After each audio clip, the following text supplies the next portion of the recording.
I'm Ruth. I was born in Wisconsin, and I was born into a Latter-day Saint home. I'm Mormon, and I knew I was gay when I was 5.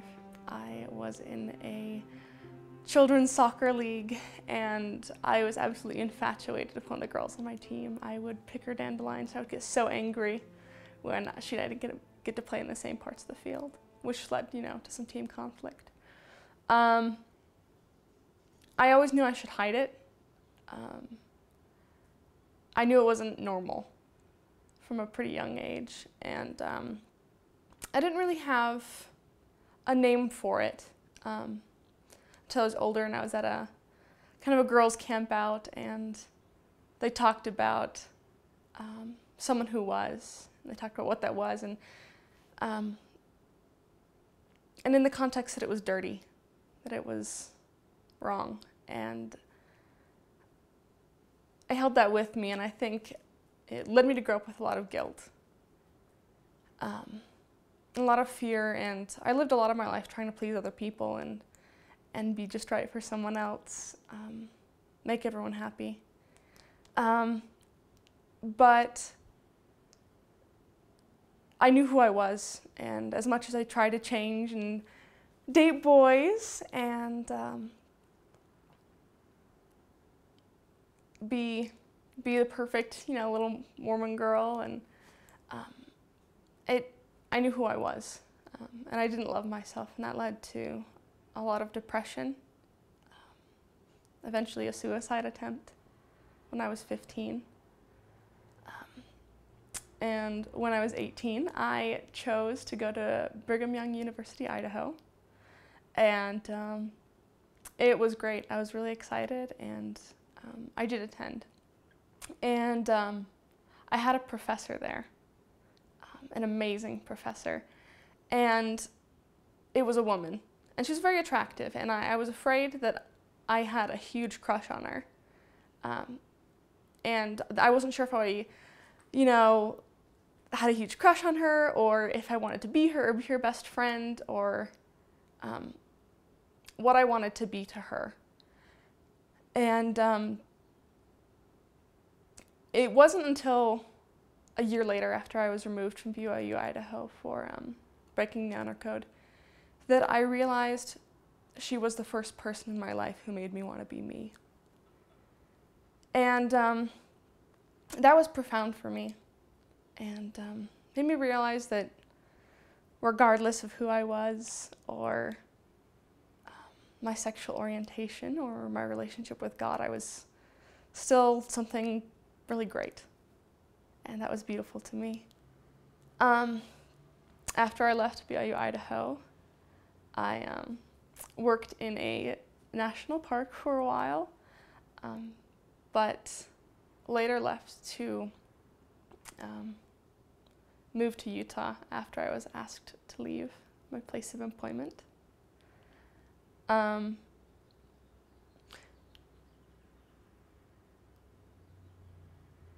I don't know if I've ever had a problem acknowledging that I was gay. I think it's always been hard because it's being different.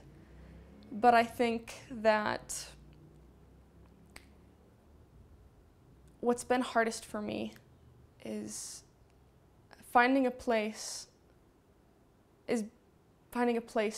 in both the church and in the gay community. I think there's a lot of conflict between the two, for misunderstandings and differences of opinion. And that to me has been the hardest, because I can accept that I'm gay all on my own. It took a while, and it took some help. But I know that I can't find a place to belong. I know I couldn't find a place to belong without other people.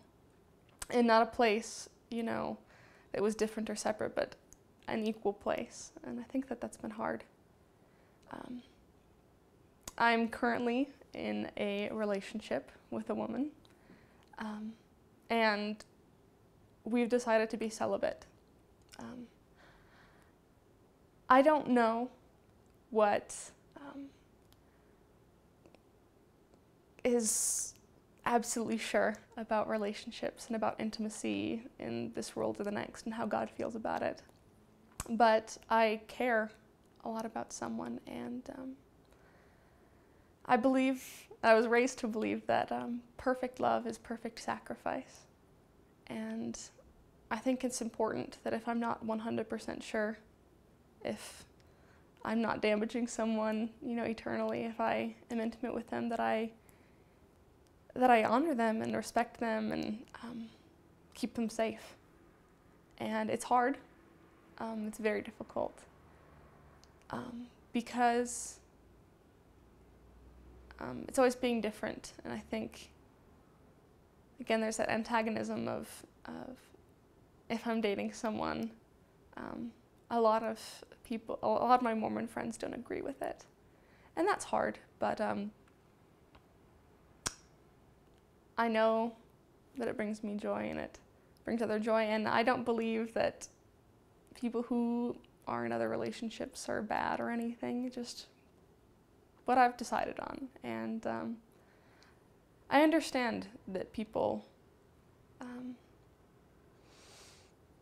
disagree or don't understand, and I love them, and I think it's important on both sides to be understanding and kind, and to realize that just because you believe you're on the right path doesn't mean yours is the only path.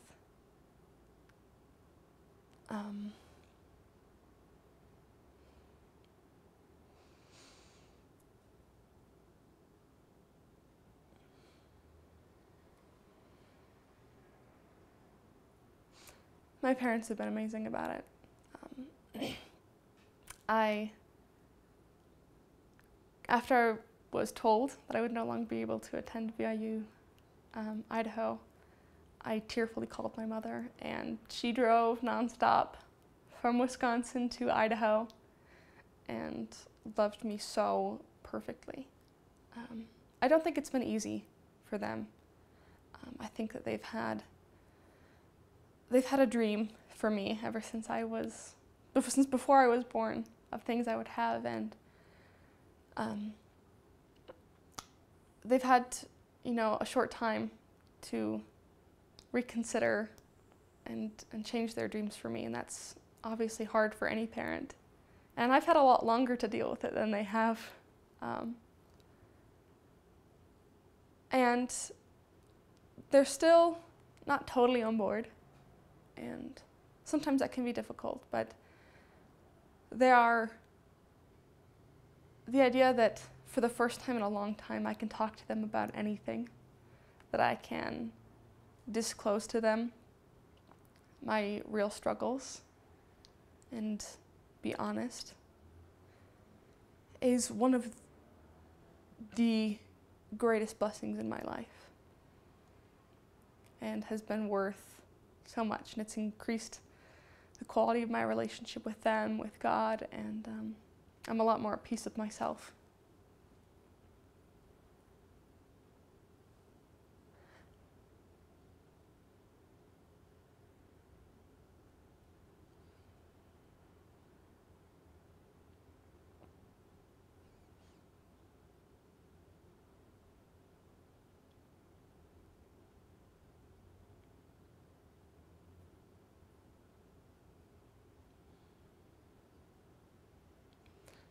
One of my biggest regrets is not coming out to my parents earlier. I don't think that I could have. I still struggle to come out to people, especially living in Utah.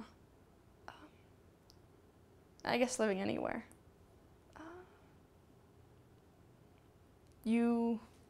One feels a sense of not belonging, and there's the fear that people won't like you, not because of something you did or said, but just because of who you are.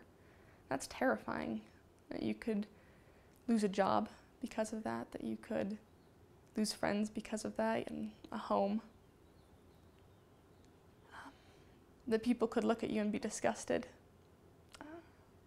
because of something you can't control, and that's difficult.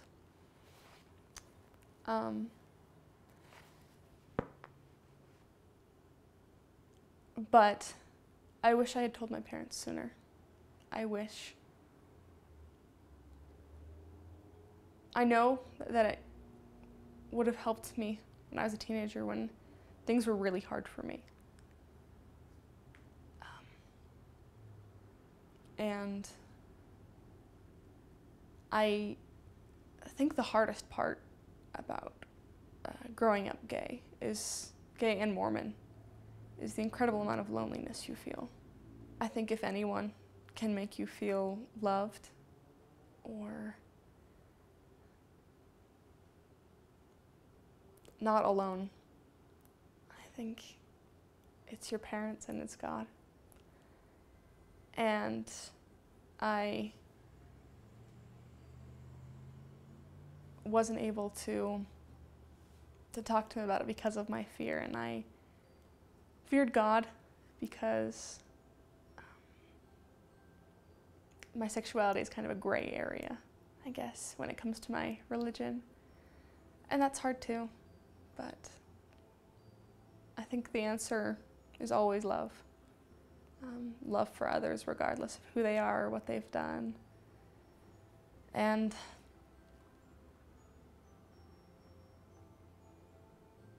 I think that if I had to give anyone who cares but doesn't know what to do a message, it would just be to love, to show kindness, to not show kindness because someone's gay or because they're not gay, or not just be tolerant, but to just love,